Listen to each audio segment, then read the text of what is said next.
Aqui dentro do estúdio, as últimas participações que chegam com perguntas para o Ricardo Vargas sobre alimentação, sobre saúde, sobre nutrição. Ricardo, olha só, essa pergunta me chamou a atenção. É de Coronel Fabriciano, Minas Gerais, não veio o nome da pessoa. Existem alimentos para substituir antidepressivos e psicoestimulantes? Realmente, é uma pergunta boa, ainda mais, né, no período que a gente tem vivido. No período que a gente vive, não tem como nós não abordarmos o assunto, controle das emoções, né, gerenciamento do seu nível de estresse, porque é isso que a população tem sofrido. E a gente sabe que o estilo de vida, não só a alimentação, tem um papel muito importante. Os medicamentos antidepressivos, geralmente eles atuam em duas frentes. O primeiro deles é chamado de antidepressivo tricíclico, o custo dele é menor no mercado, mas ele gera um estímulo para o seu corpo produzir a serotonina, que é algo que falta quando você tem esses transtornos de ansiedade. Só que você estimular, mas não dar as condições, não vai adiantar. O segundo tipo de medicamento utilizado é chamado de IRSS, inibidor da recaptação seletiva de serotonina. Ele vai atuar ali entre os neurônios, impedindo que a serotonina que foi liberada como neurotransmissor volte para dentro do neurônio. Esse tipo de medicamento ele não vai resolver o problema, mas ele vai dar uma amenizada no caso, vai evitar que a pessoa cometa um suicídio, mas provavelmente também não resgate ela, né, das condições clínicas que ela está sofrendo. Então é importante que você tenha uma mudança no seu padrão de estilo de vida. Dormir cedo é uma condição importante, né? Tomar o sol da manhã e fazer atividade física antes das 9 horas da manhã, associado com a prática de consumir alimentos que são fontes de triptofano, que aí o corpo utiliza desse alimento para produzir a serotonina. Então quais são esses alimentos? O tofu, grão de bico, a lentilha, castanha de caju, castanha do Brasil, amêndoa, avelã, espinafre, arroz integral, aveia, banana, mel, né, e amendoim.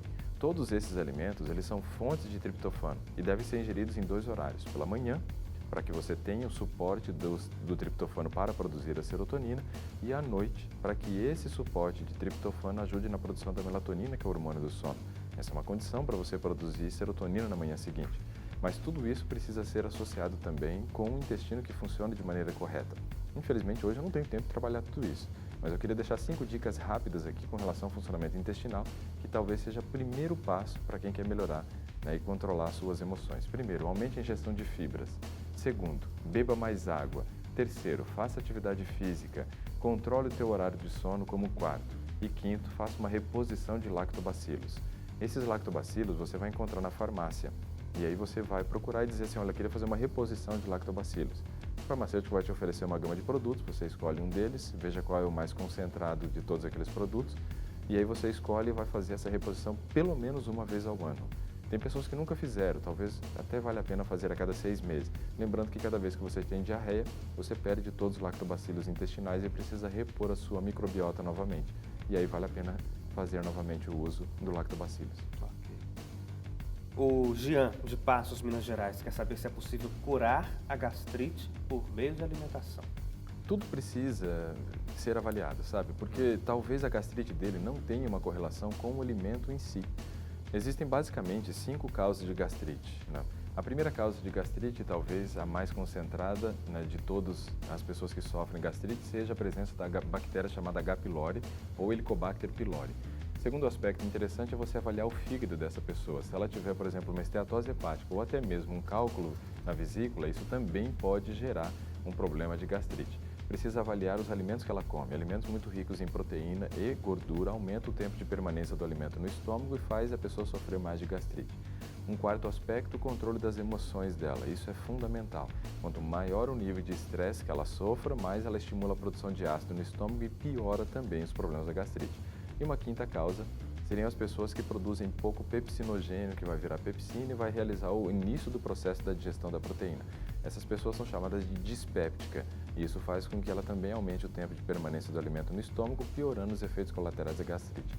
Então precisa descobrir qual é a causa. Baseado nisso, aí se torna muito mais fácil você mexer. Se for o consumo de proteína e gordura, aí você mexe nessa parte da alimentação e vai ter uma melhora sensível. A pessoa não se identifica, Ricardo, mas está perguntando sobre sais. Tem algum sal que é melhor do que o outro? Tem um que está na moda agora, né? O sal rosa do Himalaia. Pois é, mas é aquilo que você falou, é mais moda do que realmente comprovação científica. Não tem nenhuma pesquisa que prove. Eu vou dizer o que eu faço em casa, se servir como modelo que as pessoas também possam seguir. Eu compro sal, né, marinho. É um sal barato, mas assim, ninguém fala bem, ninguém fala mal. Então, quando você não tem ninguém falando bem e mal, sabe, eu acho que tem um grau de credibilidade maior. Agora, quando se fala muito bem, às vezes é uma coisa que você está insistindo para que a pessoa compre, né? Então, você faz quase um apelo para ela, não, compra que é bom. Não tem nenhuma comprovação dizendo que é bom. Eu não usaria o refinado por conta de alguns aditivos que foi colocado no processo, né, de branqueamento dele. Ficaria com o marinho e tenho usado, não tenho tido muito problema. A questão que a gente deve se preocupar não é com o sal que a gente usa no preparo do alimento, mas com a quantidade de sódio que a gente consome através dos alimentos industrializados. Essa preocupação deveria ser muito maior do que o tipo de sal que a gente acaba servindo à mesa.